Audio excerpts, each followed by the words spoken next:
ডিমের এই রেসিপি বানানোর জন্য লাগবে সিদ্ধ ডিম আর একটা মশলা করে নিয়েছি জিরা, মৌরি, ধনিয়া, দারচিনি, এলাচ, শুকনো লঙ্কা শুকনো কড়াইয়ে ভেজে গুঁড়ো করে নিয়েছি।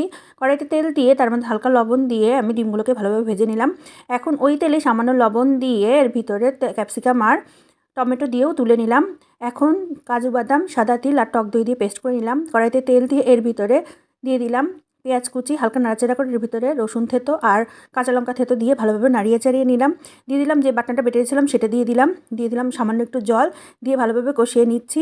এখন দিয়ে দেবো স্বাদ অনুযায়ী লবণ দিয়ে আবার খুব ভালোভাবে কষিয়ে নেব। এখন দিয়ে দেবো ভেজে রাখা ক্যাপসিকাম আর ডিমগুলো দিয়ে আবারও খুব ভালোভাবে মশলার সাথে কষিয়ে নেব। সামান্য একটু জল দিয়ে আবারও একটু কষাবো। তারপরে ফুটতে দেবো। আমি 1 কাপের মতো জল দিয়েছিলাম। ফুটে উঠলে পরে এর ভিতরে যে মশলাটা করে রেখেছিলাম গুঁড়ো মশলা সেটা দিয়ে দিলাম সামান্য চিনি আর কাঁচা লঙ্কা। তারপরে এভাবে তেল ছেড়ে দিলে নামিয়ে পরিবেশন করে নেব।